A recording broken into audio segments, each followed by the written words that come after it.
दक्षिण भारत के सियासी गढ़ तमिलनाडु में आज लोकतंत्र का सबसे बड़ा उत्सव मनाया जा रहा है। राज्य की सभी 234 विधानसभा सीटों पर आज एक ही चरण में मतदान हो रहा है। सुबह 7 बजे से शुरू हुई वोटिंग प्रक्रिया में मतदाताओं का भारी उत्साह देखने को मिल रहा है। चुनाव आयोग के ताजा आंकड़ों के अनुसार आपको बता दें कि अगर दोपहर तक की बात कर ली जाए तो दोपहर 1 बजे तक राज्य में तकरीबन 62% से अधिक मतदान जो है वो दर्ज कर लिया गया है, जो शाम 6 बजे तक 75% के पार जाने की उम्मीद फिलहाल जताई जा रही है। आपको बता दें कि चुनाव न केवल सत्ताधारी डीएमके और मुख्य विपक्षी दल एआईएडीएमके के लिए साख की लड़ाई है, बल्कि अभिनेता से नेता बने विजय, जिनकी पार्टी टीवी की है, की एंट्री ने इस मुकाबले को अब जो है त्रिकोणीय और बेहद दिलचस्प बना दिया है। चुनाव आयोग यानी कि इलेक्शन कमीशन के आंकड़े के मुताबिक ग्रामीण इलाकों में शहरी क्षेत्रों की तुलना में अधिक जो है उत्साह देखा जा रहा है। दोपहर 1 बजे तक की स्थिति इस प्रकार रही कि आपको बता दें कि तिरुपुर में तकरीबन 62% सबसे अधिक जो है वोटिंग देखने को मिली है। इसी के बाद नमक्कल में तकरीबन 62.51%, इरोड में तकरीबन 61%। तो वहीं चेन्नई की बात कर ली जाए, राजधानी है तमिलनाडु की, वहां सिर्फ 54% के आसपास वोटिंग दर्ज की गई है। कोयम्बटूर में 58% के आसपास, तो वहीं मदुरई में तकरीबन 54%, नीलगिरी में तकरीबन 50%, यानी कि सबसे कम वोटिंग अगर कहीं देखी गई है तो वो नीलगिरी में देखी गई है। तो इन आंकड़ों के हिसाब से जो चुनाव आयोग ने जारी किया है, इससे एक संकेत ये मिल रहा है कि उत्साह जो है वो ग्रामीण इलाकों के लोगों में ज्यादा है। शहरी इलाकों में थोड़ी सी धीमी रफ्तार जो है वो मतदान की देखने को मिल रही है। मुख्य चुनाव अधिकारी अर्चना पटनायक ने बताया कि राज्य में कुल 5.73 करोड़ मतदाता हैं, जिसमें महिलाओं की संख्या जो है वो 2,93,00,000 के आसपास और पुरुषों की संख्या जो है वो 2,80,00,000 से अधिक है। इस बार तकरीबन 14 लाख से ज्यादा नए फर्स्ट टाइम वोटर्स जो हैं वो जुड़े हैं, यानी कि 14.5 लाख के आसपास जो है नए वोटर्स भी इसमें देखने को मिलेंगे, जो पहली बार अपने मतों का प्रयोग करेंगे, जो परिणाम बदलने में जो है निर्णायक भूमिका भी जो है निभा सकते हैं। आपको तस्वीरें हम दिखा रहे हैं किस तरीके से यहाँ जो है आपको तमाम बड़े अभिनेता, सेलिब्रिटीज, धानुष आपको दिख रहे हैं, पी चिदम्बरम पूर्व कैबिनेट मंत्री आपको दिख रहे हैं, कांग्रेस के गद्दावर और वरिष्ठ नेता हैं जो अपने मतों का प्रयोग करने के लिए जो है मतदान केंद्र पहुंचे हैं।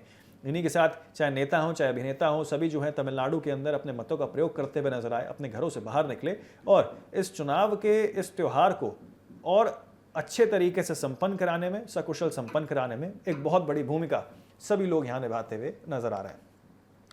सुबह होते ही राज्य के बड़े नेताओं और फिल्मी सितारों ने अपने मताधिकारों का प्रयोग किया है। तस्वीरें जैसे हमने आपको दिखाई। आपको बता दें कि एमके स्टालिन जो डीएमके से हैं, मुख्यमंत्री एमके स्टालिन ने चेन्नई में अपने परिवार के साथ जो है मतदान किया है। उन्होंने कहा कि तमिलनाडु की जनता द्रविड़ मॉडल की जीत सुनिश्चित करेगी। स्टालिन अपनी पारंपरिक और कोलाथुर से जो है चुनाव लड़ रहे हैं। इसी के बाद बात कर लेते हैं उदयनिधि स्टालिन की, उप मुख्यमंत्री हैं वो, और आपको बता दें कि यहाँ पे जो है तिरुवल्लुवर ने अपनी जीत का भरोसा उन्होंने यहाँ पे जो है जताया है। इसी के साथ अब आगे बढ़ते हैं एआईएडीएमके की। यहाँ पर पलानीस्वामी विपक्ष के नेता हैं और ईवीएम के अपने इस पैतृक क्षेत्र में यहाँ पे जो है ईवीएम ने सभी में जो है अपने अब वोट जो है वो सबके कैद हो गए हैं। उन्होंने डीएमके सरकार पर जो है यहाँ पर एआईएडीएमके द्वारा जो है कई सारे भ्रष्टाचार और कानून व्यवस्था के मोर्चे पर विफल होने के आरोप लगाए हैं। बात अगर अभिनेता से नेता बने विजय की कर ली जाए तो उनकी पार्टी टीवी के अपनी नई पार्टी के साथ चुनावी मैदान में उतरे हैं। अभिनेता विजय ने नीलगिरी में वोट डाला है। उनकी एक झलक पाने के लिए जो है प्रशंसकों में भारी भीड़ भी देखने को मिली। विजय आपको बता दें कि तिरुचिरापल्ली ईस्ट और पेरंबूर की 2 सीटों पर अपनी किस्मत आजमा रहे हैं, यानी कि खुद भी जो है वो चुनावी मैदान में है, लेकिन इसी के साथ अपने मतों का प्रयोग करते हुए भी जो है वो आज नजर आए हैं। इसी के साथ आपको बता दें इस बार तमिलनाडु का चुनावी दंगल एक मुख्य रूप से 2 बड़े गठबंधनों और एक उभरते हुए तीसरे ताकत के बीच जो है वो खड़ा हो गया, जिसकी वजह से ये पूरा मुकाबला अब त्रिकोणीय बन गया है। आपको बता दें कि यहाँ पे जो है धर्मनिरपेक्ष प्रगतिशील गठबंधन यानी कि एसपीए-डीएमके के नेतृत्व में है। मुख्यमंत्री स्टालिन के नेतृत्व में यह गठबंधन अपनी सत्ता बरकरार रखने की कोशिश में है। तो वहीं डीएमके की बात कर ली जाए तो 164 सीटों पर जो है वो खड़ा है। कांग्रेस की बात कर ली जाए तो 28 सीटों पर खड़ी है। वीसीके की बात कर ली जाए तो 8 सीटें हैं। वहीं आपको बता दें कि यहाँ डीएमडी के 10 सीटों पर और वामपंथी दल की बात कर ली जाए यानी कि सीपीआई की तो वो 10 सीटों पर, अन्य जो है वो 14 सीटों पर चुनाव लड़ते हुए नजर आ रहा है। राष्ट्रीय जनतांत्रिक गठबंधन यानी कि एनडीए और एआईएडीएमके के नेतृत्व में यहाँ पर जो है अन्नाद्रमुक ने इस बार बीजेपी के साथ मिलकर चुनाव लड़ा है। आपको बता दें कि मुख्य क्षेत्रीय शक्ति लगभग 180 से अधिक सीटों पर प्रभाव है एआईएडीएमके का। बीजेपी अन्नामलाई के नेतृत्व में जो है आक्रामक अभियान चला रही है। पीएमके की बात कर ली जाए तो उत्तर तमिलनाडु की कई सीटों पर जो है उनकी पकड़ मजबूत बताई जा रही है। तीसरी ताकत है विजय की टीवी की पार्टी। अभिनेता विजय ने सभी 234 सीटों पर उम्मीदवार उतारे हैं। उनकी पार्टी युवाओं के बीच काफी लोकप्रिय भी है। राजनीतिक विश्लेषकों का मानना है कि विजय के वोट बैंक में सेंधमारी सीधे तौर पर जो है डीएमके और एआईएडीएमके के लिए जो है खतरा भी बन सकता है और खतरे की घंटी भी बन सकती है। जिस तरीके से उनकी लोकप्रियता बढ़ रही है, ये अपने आप में कई सारे संकेत ये देता है और सीधे तौर पर जो है टकराव की स्थिति यहाँ पर जो है डीएमके और एआईएडीएमके दो बड़े गठबंधनों के लिए जो है वो तमिलनाडु के अंदर खड़ी करते हुए नजर आ रहे हैं। द्रविड़ मॉडल बनाम केंद्र की योजनाएं, ये भी एक बहुत बड़ा मुद्दा तमिलनाडु के अंदर बना हुआ है। टीएमके अपने लोक कल्याणकारी योजनाएं जिसमें महिलाओं के लिए मुफ्त बस यात्रा और मासिक भत्ता के दम पर वोट मांग रही है, तो वहीं बीजेपी और एआईएडीएमके परिवारवाद और भ्रष्टाचार के मुद्दे पर जो है बनी हुई है। नीट का मुद्दा भी एक बहुत बड़ा है। दरअसल तमिलनाडु में नीट परीक्षा का विरोध हमेशा एक बड़ा चुनावी मुद्दा रहा है। डीएमके ने इसे खत्म करने का वादा किया है। तो वहीं आपको बता दें कि कच्छतीवुद्वीप हाल ही में केंद्र सरकार द्वारा उठाए गए इस मुद्दे ने भी यहाँ पे जो है तटीय इलाकों में चर्चा बटोरने का काम किया है। युवा बेरोजगारी की बात कर ली जाए तो ये एक बहुत बड़ा मुद्दा विजय की पार्टी के लिए हो सकता है। विजय की पार्टी टीवीके ने रोजगार और डिजिटल इंफ्रास्ट्रक्चर को अपना प्रमुख एजेंडा बनाया है।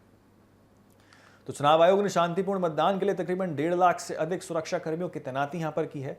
राज्य के तकरीबन 68,000 से अधिक मतदान केंद्रों में से 15,000 को संवेदनशील घोषित किया गया है, जहां आपको बता दें अर्धसैनिक बलों की तैनाती की गई है। वेबकास्टिंग कर रहे हैं, जहां 50 से अधिक बूथों पर लाइव वेबकास्टिंग की जा रही है। इसी के साथ ग्रीन बूथ भी स्थापित किए गए हैं। पर्यावरण को ध्यान में रखते हुए कई स्थानों पर प्लास्टिक मुक्त ग्रीन भारत और ग्रीन बूथ बनाने की यहाँ पर योजना तैयार की गई है। इसी के साथ यहां पर चुनाव आयोग ने पिंक बूथ की भी बात कही है। महिला मतदाताओं की सुविधा के लिए विशेष पिंक बूथ बनाए गए हैं, जहां पूरा स्टाफ महिलाओं का है। कुछ इलाकों में मतदान बहिष्कार की खबरें भी सामने निकल के आई। आपको बता दें कि सलेम के एक गांव में सड़क न बनने के विरोध में ग्रामीणों ने मतदान का बहिष्कार किया। वहीं आपको बता दें कि अरकोमन और मदुरै के कुछ बूथों पर समर्थकों के बीच मामूली झड़प हुई है, जिसने पुलिस को तुरंत नियंत्रित कर लिया है। ईवीएम में तकनीकी खराबी के कारण कुछ केंद्रों पर मतदान देरी से शुरू हुआ, लेकिन वैकल्पिक मशीनों से काम सुचारू रूप से किया गया।